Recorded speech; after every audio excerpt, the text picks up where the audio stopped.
con 10 cañones por banda, viento en popa a toda vela. No corta el mar sino vuela un velero bergantín. Bajel pirata que llaman por su bravura el temido, en todo mar conocido del uno al otro confín. La luna en el mar riela y en la lona gime el viento y alza en blando movimiento olas de plata y azul. Y ve el capitán pirata cantando alegre en su popa, ¡ah, ah! Hacia un lado y al otro Europa y allá a su frente Estambul. Navega, velero mío, sin temor, que ni enemigo navío, ni tormenta, ni bonanza, tu rumbo a torcer alcanza, ni a sujetar tu valor. Este poema que estáis escuchando recitar a toda esta gente es La canción del pirata, de José de Espronceda. Lo he puesto aquí porque nos sirve para presentar el tema que vamos a tratar, que es el romanticismo. Espronceda y su canción del pirata son el máximo representante y prácticamente el único de la poesía romántica en la literatura española. Mi única patria, la mar. Ya muevan feroz guerra, ciegos reyes, por un palmo más de tierra que yo aquí tengo por mío. Es un poema muy famoso que probablemente a muchos de vosotros os hayan hecho aprender en la ESO o incluso en primaria, que a poco que busquéis en YouTube encontraréis muchísimas personas diferentes recitándolo, cada uno con su estilo propio, y que hay incluso la canción de la canción del pirata. Bien, todo esto nos sirve para presentar el movimiento que vamos a tratar en esta clase, que es el romanticismo. Así que, empecemos. ¿Qué es, pues, el romanticismo? Aunque a día de hoy tendemos a llamar romántico a cualquier drama con una fuerte carga amorosa o una fuerte carga sentimental, y así entendemos por romántico la saga de Crepúsculo, que, bueno, aún tiene una cierta parte, porque se basa también en esta literatura gótica, oscura, de elementos que están al margen de la sociedad, como vampiros brillantes. El romanticismo como concepto, como movimiento literario o cultural, es un movimiento de ámbito europeo que surge principalmente en Alemania, se extiende también a Inglaterra y llega finalmente a Francia y España, pero iremos viendo poco a poco. Y se basa en la oposición a todo lo que había hasta ese momento. Es decir, si venimos de una literatura neoclásica que está fuertemente imbuida por las ideas de la Ilustración y la razón, donde creemos que todo puede ser medido, clasificado, controlado, pesado y puesto en sus casillas, los autores románticos van a rebelarse contra todo esto. Ellos van a tratar de liberarse de este encorsetamiento, de esta opresión que sienten por parte de la sociedad, que trata de limitar su vena expresiva,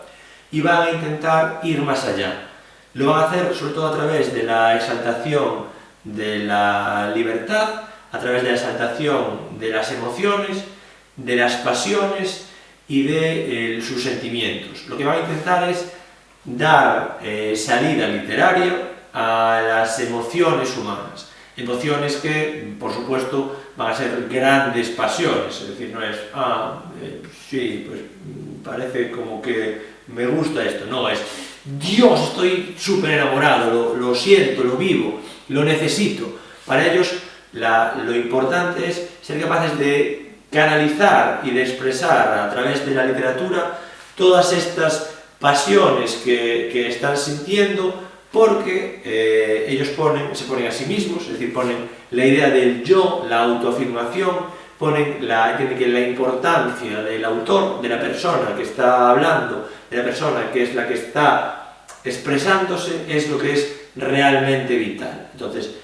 este concepto de poeta, de autor, como creador, como persona que es capaz de trasladarnos a un mundo de grandes pasiones, de grandes emociones, nace del romanticismo y llega, pues sí, pues hasta Crepúsculo y los grandes amores de elementos o de personalidades enfrentadas. No aceptan someterse a leyes ni a autoridades. De ahí que las figuras fundamentales de esta literatura sean pues el pirata, como en la canción de Espronceda, o sea el forajido, el fuera de la ley, el inadaptado social. Por otro lado, ese sentimiento del yo, de la personalidad propia como base del romanticismo, nos lleva a una situación de insatisfacción ante la realidad que están viviendo. Ellos tienen una serie de los autores románticos, tienen una serie de anhelos vitales que no consiguen satisfacer en el entorno en el que están. Ellos ven que la sociedad dentro de la que viven, que es todavía heredera del racionalismo y seguirá siendo una sociedad racionalista, no va con ellos, no va con sus ideales. Es por este motivo por el que empiezan a sentirse desengañados por el mundo, a sentirse insatisfechos con lo que están viendo y empiezan a tener pues profundas contradicciones vitales y grandes debates existenciales, y de hecho muchos de los poetas, de los autores en general románticos, acaban muriendo por suicidio a edades bastante tempranas, ya que se sienten engañados o se sienten anulados por el mundo y por la sociedad en la que viven. Ellos pretenden rebelarse contra las normas, pero las normas suelen ser más fuertes que ellos. Ante esta situación en la que no pueden realmente rebelarse como ellos quisieran, lo que hacen es refugiarse en la literatura para generar mundos inventados que les permiten dar rienda suelta a su imaginación, dar rienda suelta a sus anhelos vitales. Por eso, lo que intentan hacer normalmente es evocar tiempos pasados, por supuesto idealizándolos, es decir, ellos no van a la Edad Media como periodo histórico real con todos sus problemas, sino que la idealizan. La literatura gótica nace ahora, en este momento, es decir, el ideal de romanticismo gótico tiene su germen en este momento, ya que ellos lo que hacen es ver las ruinas de los antiguos monasterios, sobre todo recordemos que estamos hablando de Alemania e Inglaterra, donde el arte gótico fue un arte que tuvo muchísima influencia, y sobre esas ruinas ellos imaginan leyendas, crean cuentos de fantasmas, crean cuentos de vampiros, como decíamos antes. Drácula, aunque el Drácula de Bram Stoker, que es el que da origen a toda la leyenda del vampiro, es un poco posterior, es ya de finales del siglo XIX, el espíritu, digamos, romántico sí está muy imbuido en esta obra. Frankenstein, que es el monstruo prototípico del inadaptado social, es el ser que no encaja en ningún lugar, a pesar de que él simplemente busca su hueco, busca su lugar en la humanidad y la humanidad lo rechaza, y por eso él actúa con violencia, persiguiendo a su creador y llegando a matarlo, en un hilo bastante existencial también. Pues sí es un monstruo romántico. Cuando Mary Shelley escribe Frankenstein, lo hace en una reunión de amigos en las que cada uno de ellos pues propone diferentes cuentos de terror, ya que, por ejemplo, la literatura de terror, tal y como la entendemos hoy en día, nace también en el romanticismo. Todos estos, digamos, monstruos clásicos que hemos visto en el cine y que no dejan de repetirse, pues El hombre invisible, Jekyll y Hyde, aunque de nuevo son posteriores en el tiempo, parten de la misma concepción que Frankenstein, es decir, son seres asociales que van por otro lado de la sociedad y que tienen pues su origen en este pensamiento de el mundo como es no me gusta o no me satisface y yo debo buscar algo más, quiero buscar otra cosa, pero el mundo intenta sobreponerse a mí e intenta aplastarme. Dentro de la literatura española, en relación a todo esto, aunque es ya posromántico, como veremos después cuando hablemos en concreto de España, tenemos a Bécquer. Bécquer, su obra fundamental en cuanto a prosa, que son las leyendas, lo que hace es retomar cuentos de la tradición popular, algunas y otras, bueno, inventadas también, y con esto lo que hace es crear un mundo mítico de vuelta al pasado, a una Edad Media idealizada, a un momento que realmente nunca existió, pero que crea para generar su propio mundo interior, con lo que consigue trasladar al lector a esa situación y hacerle sentir pues las grandes pasiones, amor o también miedo, ya que ambas son grandes pasiones, y lo que buscaban los románticos, como hemos dicho, es pues esa emoción. Además, los románticos tienen un cierto concepto de nacionalismo, pero no nacionalismo en el sentido que lo entendemos ahora, en el sentido de país cerrado, sino en el concepto de origen mítico de un pueblo. Pues Wagner, que sería en la música uno de los representantes del romanticismo, lo que hace es crear un origen mítico al pueblo germánico, remontándose hacia la literatura germánica, sobre todo de los pueblos del norte, de los pueblos vikingos, y trayendo toda la cultura, pues eso, de dioses como Odín, Thor, Loki, las valquirias y toda su guerra, apartándose de la literatura latina, que para ellos era ajena. Es decir, buscamos nuestros orígenes, que no son los orígenes latinos. De ahí pues que se busque qué es lo que nos hace el propio concepto de pueblo, qué es lo que nos hace a nosotros pueblo. No tanto, ya digo, en el sentido de país como fronteras delimitadas, ya que, bueno, como a día de hoy las fronteras tienden a cambiar y a sufrir variaciones, sino más en cuanto a unidad de personas que lo que buscan es como el espíritu del pueblo, que es un poco lo que se trata el folclore. Y también en relación a esto, lo que hacen los autores románticos es buscar en las tradiciones de esos pueblos, en la literatura de tipo oral, pues cuentos o leyendas populares que ellos reelaboran, reconstruyen y le dan un barniz literario para presentarlos como nuevas colecciones, como nuevos cuentos. Y en cuanto a la naturaleza dinámica de esto que os habla aquí, lo que se hace es romper con el orden, con la racionalidad que se estaba propugnando en el neoclasicismo,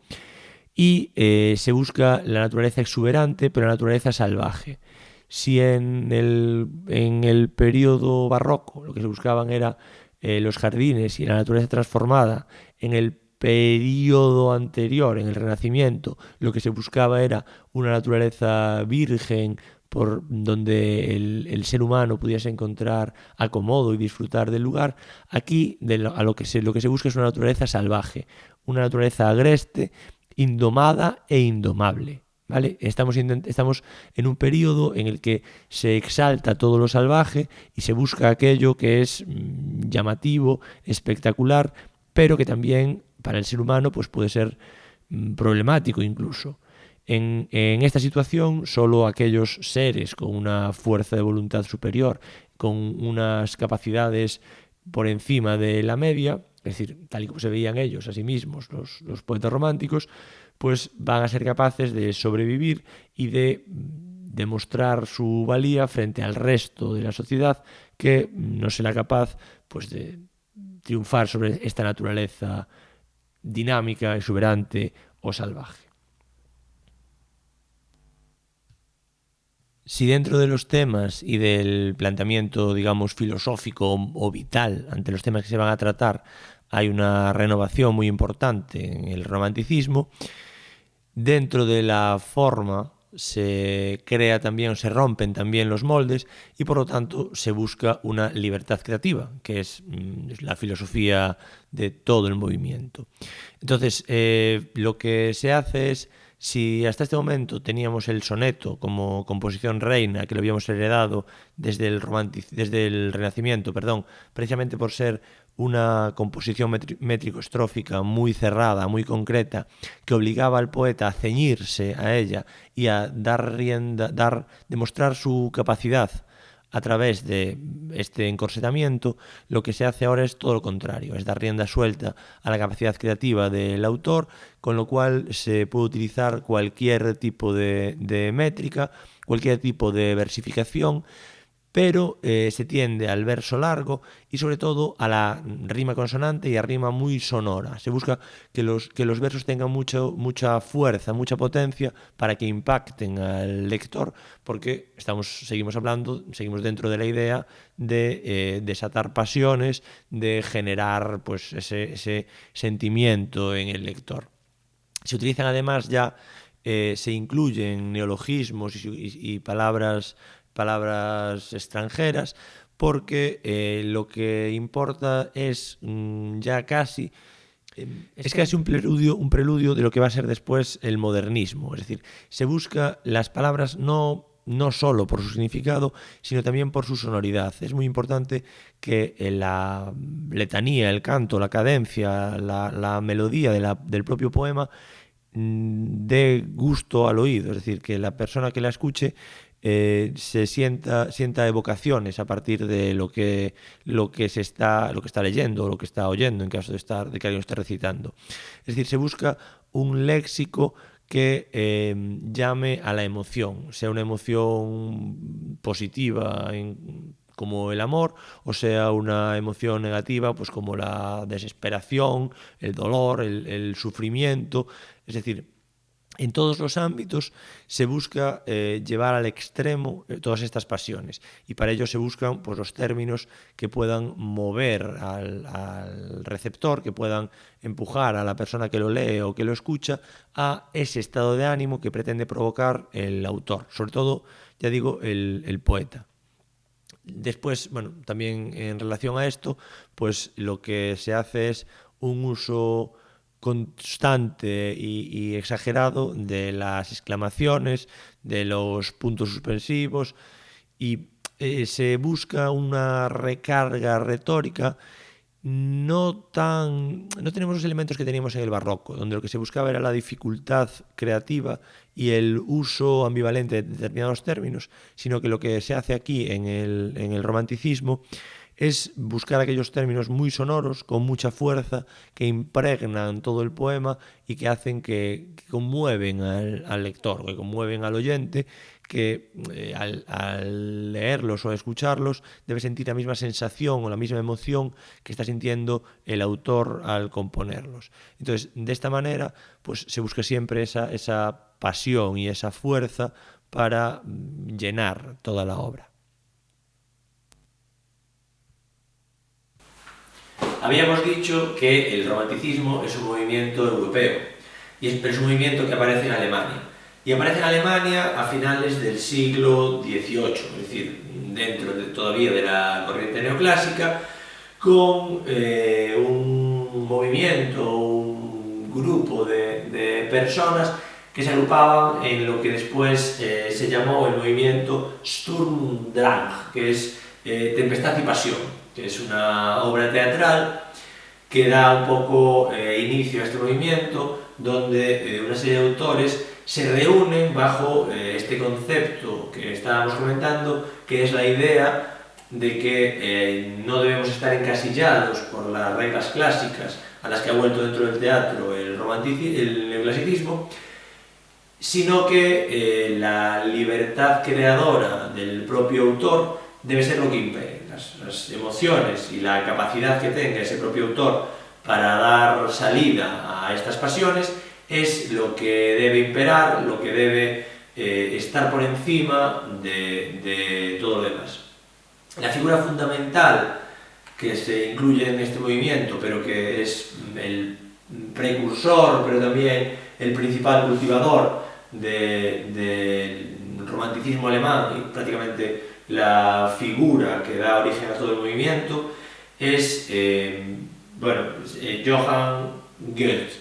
que para que nos quede claro se escribe así, ¿vale? Goethe es precursor de muchas de las corrientes, incluso del estudio de otras lenguas y de las doctrinas filológicas, pero es fundamentalmente conocido por su obra Fausto, que es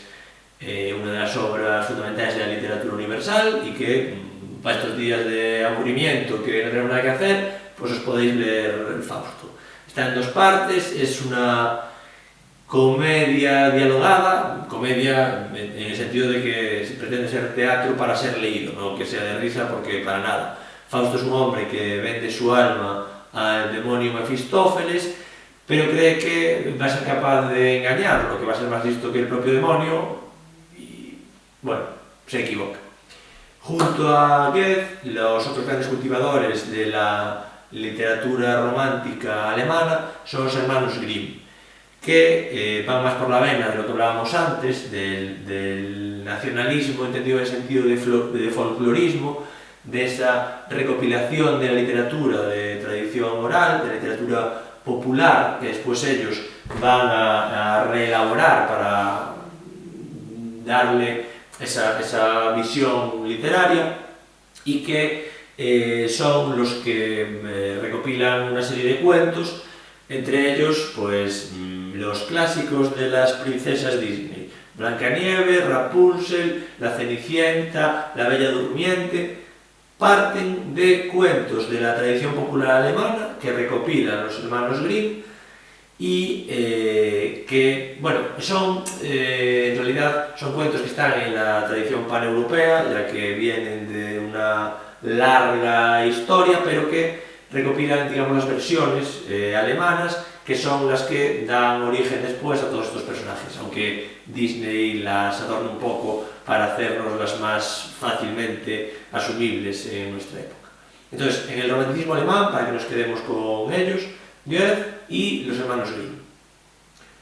En Inglaterra normalmente se habla de romanticismo entre la época que va de 1798, que es la primera edición de las baladas líricas de Wordsworth y Coleridge, y 1892, que es la fecha de la muerte de Walter Scott. Walter Scott es un autor de literatura, de novela, de aventuras, pero que se acerca ya mucho más a las ideas que tenemos a día de hoy, porque sus tramas son las que se han venido repitiendo en la literatura de aventuras y en el cine. Walter Scott es el creador de Ivanhoe o de Rob Roy. Ivanhoe, para aquellos que no estén muy familiarizados, es la novela sobre la que después se va a basar la historia de Robin Hood, príncipe de los ladrones, en todas las versiones que tenemos ahora. Wordsworth, por su parte, lo que decía era que la poesía es un desborde del sentimiento. Es decir, para él, que escribía sobre todo sobre elementos, sobre la naturaleza desbordante, exuberante, era como una revelación de la divinidad, pero que le servía para verse a sí mismo. Con la evolución, con el paso de los años, el romanticismo inglés sigue desarrollándose, y tenemos aquí a Shelley o a Lord Byron, que son también grandes poetas rebeldes que se oponen a la sociedad y que luchan contra las convenciones, creando personajes marginales con los que muchas veces ellos mismos se identifican a sí mismos, ya que Lord Byron tuvo pues una vida bastante complicada, en la que básicamente se fue a buscar la muerte a toda cuanta guerra encontró, y sí, al final la encontró también. Pero también quizás en Inglaterra el poeta más conocido sea John Keats, bueno, junto con Percy Shelley, que es el marido de Mary Shelley, la de Frankenstein, y con el propio Lord Byron. Keats tiene una oda a la soledad que se aparta, bueno, que si habíamos hablado antes de que en el barroco, por ejemplo, la idea de la soledad era para contemplar la belleza de la naturaleza, pues Keats aquí lo que vuelve, hacia lo que va es a el sentimiento, no la naturaleza en sí, sino los sentimientos que le provocan a él la naturaleza, ¿vale? Es decir, recordamos que frente a la propia vivencia del lugar en sí mismo, lo que nos interesa ahora, o que les interesa ahora a estos poetas, es la sensación que les provoca a ellos esta naturaleza. ¿Y en España? ¿Qué está pasando en España? ¿Por qué en España estamos diciendo que no hay romanticismo? Pues lo que sucede es que en España, durante esta época, es decir, primero España está bajo dominio francés y cuando finalmente se libera del dominio francés en la Guerra de la Independencia, quien gobierna en España es Fernando VII, que llega al poder en 1814 y que considera que no se deben permitir estas ideas demasiado alocadas, ya que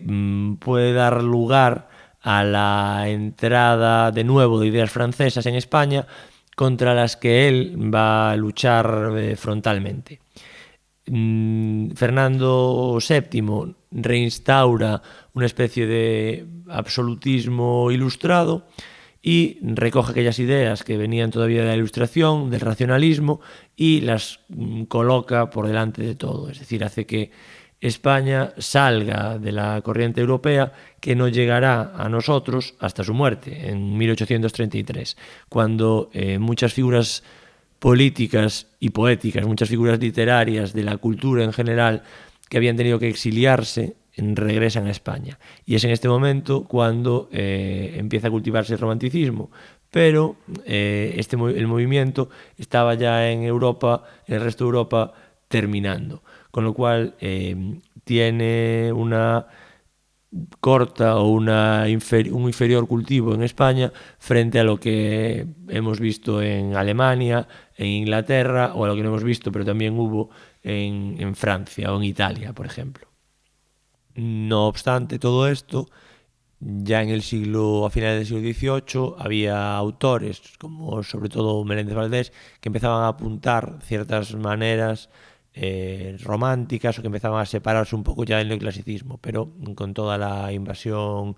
napoleónica de España, pues todo esto se truncó y no llegamos al auténtico, en España no llegamos al auténtico romanticismo hasta mucho después, hasta hacia 1834 con el Moro Expósito del Duque de Rivas. Bien, veremos ahora, como hacemos siempre, plantearemos cómo se expresó el romanticismo en poesía, en prosa y en teatro. En la lírica, el principal cultivador de la poesía romántica fue José de Espronceda. Espronceda, que nació en 1808 y murió en 1842, como decíamos antes, una de estas vidas breves pero intensas, tuvo en un principio problemas políticos en España, tuvo que exiliarse, primero fuera de Madrid y después fuera de España. Al final acabó en París y ahí fue donde entró él en contacto con el romanticismo. Volvió a España hacia 1833-34, después de la muerte de Fernando VII, y fue cuando escribió sus principales obras románticas. Aunque, tenéis ahí, si veis el documento, os habla de que tiene también poesía de corte neoclásico y poesía durante el exilio, pero lo que realmente nos va a interesar a nosotros es su poesía romántica. Y en ella, sus obras fundamentales son, además de La canción del pirata, que es un poema relativamente breve. Ya veis que las recitaciones, si habéis entrado, que deberíais, duran en torno a 3 minutos, es decir, es un poema que se lee rápido y además tiene muchísima fuerza porque, como decíamos antes de la renovación métrica, lo que hace es precisamente combinar todos estos nuevos métodos y hacer una poesía con muchísima sonoridad, que es muy ágil y que se lee muy rápido y que además tiene esas resonancias, sobre todo en los versos finales, donde habla de los aquilones y las tormentas en el mar. Pero sus dos obras más importantes, aparte de La canción del pirata, son El estudiante de Salamanca y El diablo mundo, que corresponden a la poesía narrativa. El estudiante de Salamanca, que es una obra de 1840, lo que cuenta es la vida de un don Juan, que es estudiante en Salamanca y que tiene una serie de problemas amorosos, una serie de enfrentamientos, La figura de Don Juan es muy importante, la retomaremos después cuando hablemos del teatro, porque la misma figura, es decir, el malote que iba por la vida enamorando a las mujeres, va a evolucionar a lo largo de toda la literatura española. Se ha convertido ya desde el personaje de Tirso en un arquetipo de la literatura universal, pero dentro de la literatura española va a ir evolucionando y va a ir cambiando. Bueno, aquí en la poesía de Estudiante de Salamanca lo que hace Espronceda es, como en toda su obra, jugar muchísimo con la métrica y va, sobre todo hacia el final de la propia obra, va acortando la longitud de los versos a medida que se va muriendo el pobre protagonista. La otra obra de la que comentábamos, que es El Diablo Mundo, pretende ser una obra pues, filosófica en la que nos transmite cómo es el mundo, la visión del mundo, y es un texto en el que lo que intenta es contarnos toda la historia del hombre desde el nacimiento hasta el final. Es una obra que no llega a terminar, pero que, bueno, tiene muchas de las partes, son muy conocidas, y es un ejemplo también muy claro de lo que es la literatura romántica. Bécquer, que como todos los poetas románticos vivió una vida corta pero intensa, escribió fundamentalmente, lo que normalmente se recoge de él siempre se habla de rimas y leyendas. Las rimas son sus poesías, que además están recogidas en un libro que tiene un título muy sugerente y que es bastante bueno, que es El libro de los gorriones. Y es una recopilación póstuma de sus poemas, recopilación y sobre todo reordenación póstuma, ya que Bécquer los iba escribiendo sin orden, según iba componiendo él, pero después de su muerte se reorganizaron, y entonces en los estudios que hay ahora de la obra de Bécquer, lo que nos ha llegado es cómo ordenaron sus amigos y coetáneos sus poemas. Entonces se suele decir pues, que las rimas tienen una estructura en 4 partes, en un primer bloque, que serían desde la rima 1 hasta la 8, que hablan sobre metapoesía. La segunda parte, que iría de la 9 a la 29, donde aparece el amor como esperanza. Es esto de ¿qué es poesía? Dices mientras clavas tu pupila en mi pupila azul y estas cosas. De la 30 a la 51, donde aparece el desengaño amoroso, y de la 52 a la 76, donde habla pues, de los grandes y terribles sentimientos que le produce la soledad. Bécquer, frente a los románticos puros, frente a Espronceda, que era la emoción desatada, Bécquer es mucho más contenido. Bécquer plantea más un lirismo mucho más comedido, pero marcando siempre esta visión, esta parte de la emoción, que es, digamos, el centro del poema. Por eso se habla de él como un postromántico, no tanto como un romántico pleno, porque su visión es un poco huir un poco del exceso de los románticos, pero por supuesto sin llegar al realismo. En sus poemas utiliza muchísimos metros diferentes, usa muchas combinaciones métricas, combina rimas asonantes, rimas consonantes, versos largos, versos cortos, y lo que consigue con ello es la poesía que él mismo dice que es natural, breve, seca, que brota del alma como una chispa eléctrica y el sentimiento con una palabra y huye y desnuda. Es decir, bueno, aparte de tener una alta consideración de sí mismo, vemos que busca no tanto la emoción pura como la emoción ya un poco trabajada. Es decir, estamos ya en un paso más allá de lo que es el romanticismo.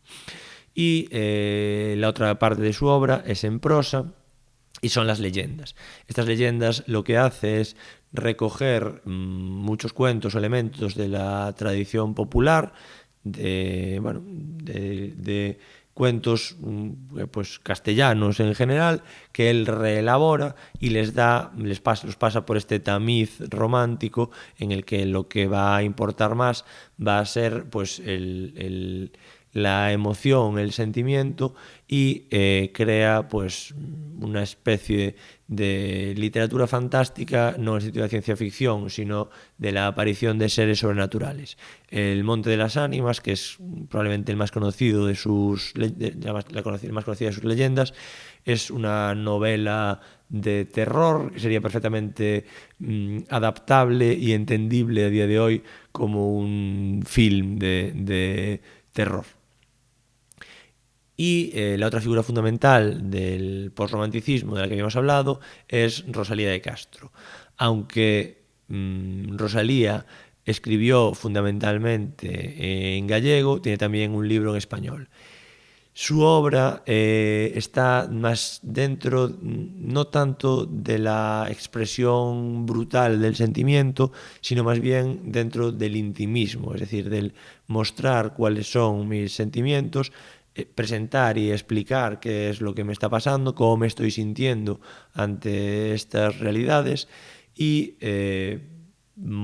por qué me siento así, pero de una forma, digamos, más trabajada líricamente. Aunque Rosalía en lo que se basa es también en las poesías populares gallegas, ella no conocía la literatura medieval gallega, es decir, las cantigas de Amigo y de Escarnio, pero sí las cancioncillas populares que cantaba la gente en su día a día. Y en este ritmo, en esta métrica se basa ella para sus poemas. En cuanto al teatro, en la literatura romántica, pues como estamos diciendo todo este tiempo, lo fundamental es el amor, esta sensación de pasión y de lucha de las pasiones que se refleja perfectamente o fundamentalmente en un amor que conduce normalmente a los personajes a la muerte. Los dos autores principales y que vamos a comentar aquí son el Duque de Rivas y Zorrilla, porque digamos que son las obras que mejor expresan el espíritu romántico de la época. En sus obras y en otras cuantas, como el Macías de Larra, por ejemplo, o en Los amantes de Teruel, lo que se hace es romper con las normas que teníamos del teatro neoclásico. Si cuando hablábamos del teatro neoclásico decíamos que volvían a coger las normas aristotélicas de la unidad de espacio, la unidad de acción, en el teatro romántico lo que se hace es volver atrás, volver al barroco y hacer mezcla de géneros. Ya no hay géneros determinados, no hay unidad de acción, ni de tiempo, ni de lugar, y se ambientan las obras. Ahora, recordad que si en el barroco decíamos que apenas había posibilidad, sobre todo al principio, de crear grandes escenografías, ahora esa posibilidad ya existe. Entonces se crean ambientaciones muy concretas y muy acordes con el gusto de los poetas. Se ambientan pues en cementerios, en abadías, en lugares oscuros y salvajes, y lo que se busca fundamentalmente es la sorpresa del espectador a partir de la intriga, el no saber qué va a pasar y que no quede muy claro. Es decir, en el teatro barroco, por contraponerlo, o en el neoclásico teníamos muy clara la estructura y sabíamos pues que los buenos al final ganaban. Aquí no, ¿vale? Es decir, aquí nos adelantan ya un Juego de Tronos, es decir, hay giros constantes en los argumentos. Estamos todo el tiempo viendo morir a protagonistas y de hecho muchas veces el propio protagonista muere al final víctima de sus propias pasiones, porque su arrebatamiento es tan fuerte que no le queda otro camino que pues básicamente la muerte. Un ejemplo perfecto de esto es Don Álvaro o La fuerza del Sino, que es la obra principal del Duque de Rivas, y en la que pues Don Álvaro, que es un caballero, también un galán que se enamora de una mujer,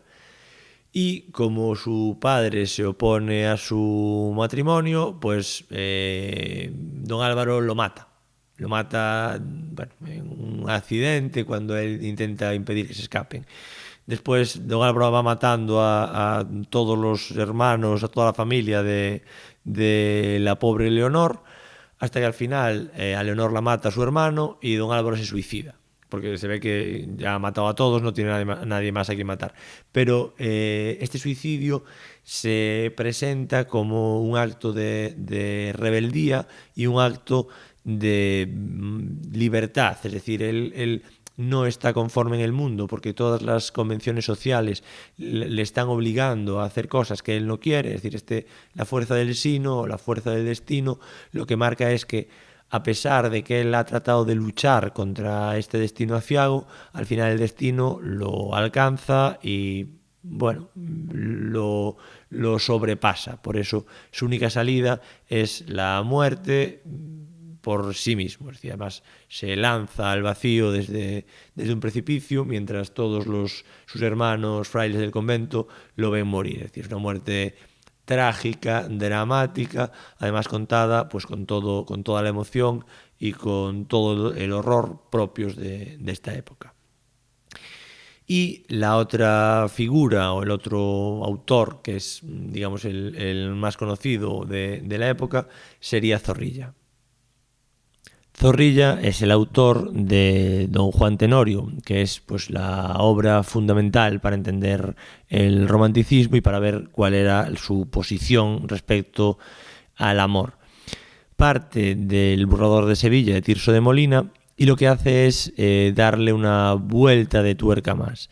Don Juan aquí, bueno, el Don Juan de Zorrilla es también conocidísimo, y si antes os he puesto los ejemplos de la canción del pirata Espronceda, si buscáis, si os apetece buscar también sobre todo el monólogo famoso de Don Juan en la taberna, donde está contando sus hazañas bélicas y amorosas, pues hay un montón también de recitados de esta poesía. Pues señor, yo desde aquí, buscando mayor espacio para mis hazañas, di sobre Italia, porque allí tiene el placer un palacio. De la guerra y del amor, antigua y clásica tierra, y en ella el emperador. Con ella y con Francia en guerra, díjeme, ¿dónde mejor? Donde hay soldados, hay juego, hay pendencias y amoríos. Di pues sobre Italia luego, buscando a sangre y a fuego, amores y desafíos. En Roma, a mi apuesta fiel, fijé entre hostil y amatorio en mi puerta este cartel: aquí está don Juan Tenorio y no hay hombre para él. De aquellos días la historia a relatar os renuncio. Remítome a la memoria que dejé allí, y de mi gloria podéis juzgar por mi anuncio. Las romanas caprichosas, las costumbres licenciosas, yo gallardo y calavera, quien a cuento redujera mis empresas amorosas. Salí de Roma por fin, como os podéis figurar, con un disfraz harto ruin y a lomos de un mal rocín, pues me querían ahorcar.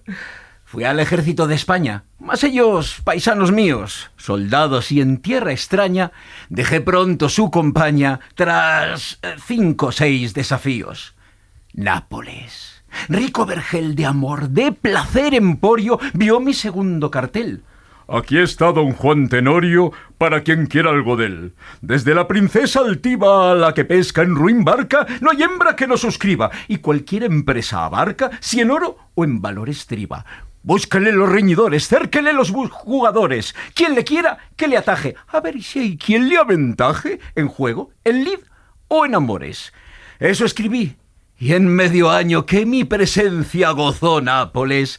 no hay lance extraño, no hubo escándalo ni engaño donde no me hallara yo. Por donde quiera que fui, la razón atropellé, la virtud escarnecí, a la justicia burlé y a las mujeres vendí. Yo a las cabañas bajé, yo a los palacios subí, yo los claustros escalé, y en todos ellos dejé memoria amarga de mí. Ni reconocí sagrado, ni hubo razón ni lugar a mi audacia respetado, ni en distinguirme he parado al clérigo del seglar. A quien quise, provoqué. Con quien quise, me batí. Y nunca consideré que pudo matarme a mí aquel a quien yo maté. A esto don Juan se arrojó, y escrito en este papel está cuanto consiguió, y lo que él aquí escribió, mantenido está por él. Al igual que él, no es cierto, Ángel de Amor, que en esta apartado orilla más pura de una brilla y se respira mejor, son los versos con los que don Juan enamora a doña Inés en su propio convento. Quiero decir que son también, ha pasado a la cultura popular. Pues en el Don Juan de Zorrilla, la primera parte es similar al Burlador de Sevilla, en el sentido de que Don Juan pues va por ahí enamorando a mujeres, desafiando a hombres, luchando con ellos, matando a todos los valientes que se atreven a enfrentarse con él y quitando la virtud a las mujeres con las que se encuentra. Pero en esta obra lo que hay es un guiño a la moral más clásica, que es algo que lo apartaría del romanticismo, pero que lo que hace es que la figura de doña Inés, con su carácter pues virginal, angelical, consigue redimir a don Juan a pesar de todos los males que ha hecho. Y sobre todo porque en la segunda parte, pues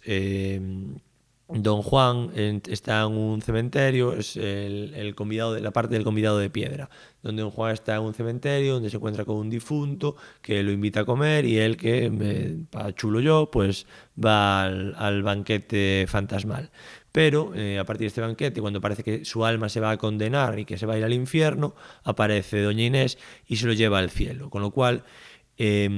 permite la liberación del don Juan, permite que el don Juan se redima a sí mismo y ascienda a los cielos frente a la historia del Burlador de Sevilla. Métricamente, Zorrilla utiliza muchísima versificación diferente. En este caso, bueno, combina también metros cortos con metros largos, pero lo que busca es hacer los diálogos muy fluidos, muy rápidos y muy intensos. Por eso, pues para los actores dramáticos el recitado de estos versos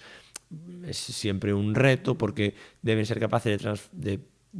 traspasarnos la emoción que se está sintiendo el personaje a través de la recitación de los versos. En el teatro romántico, que es algo que no comenté antes, empieza ya a combinarse el verso y la prosa, y si el Duque de Rivas utilizaba una combinación de versos y prosas un poco a la buena de Dios, Zorrilla, por el contrario, tiende más al verso, es decir, utiliza las rimas y eso, lo que decimos, las rimas fuertes, dinámicas y emotivas. En cuanto a la prosa, en la prosa romántica lo que hay es pues novela histórica, un poco de creación, de espíritu nacional, que es lo que decíamos al principio, pues por ejemplo eso con Walter Scott y la historia, tanto Rob Roy como Ivanhoe, que son pues personajes que él reforma, retoma, inventa y recrea para crear ese espíritu nacional, inglés en este caso, y que en España pues hay cultivadores como Gil y Carrasco con El Señor de Bembibre, y luego la novela social y de costumbres, que nos va a dar paso después al realismo y al naturalismo, que ya veremos. En España la parte costumbrista está en las escenas andaluzas de Esteban Calderón, por ejemplo. Y lo que sirve es eso, es como el punto de paso, digamos, lo que va a servir de paso desde el romanticismo hasta el realismo. No hay aquí tanta pasión o tanta emoción, sino que va más bien por la parte del folclore y del nacionalismo en cuanto a la novela histórica, y más de la identificación social, de la realidad social, cuando hablamos de la novela costumbrista, donde lo que se pretende es transmitir cómo actúa, cómo vive realmente el pueblo o la gente de la que estamos tratando. En prosa, la otra figura fundamental para entender el romanticismo en España es Larra.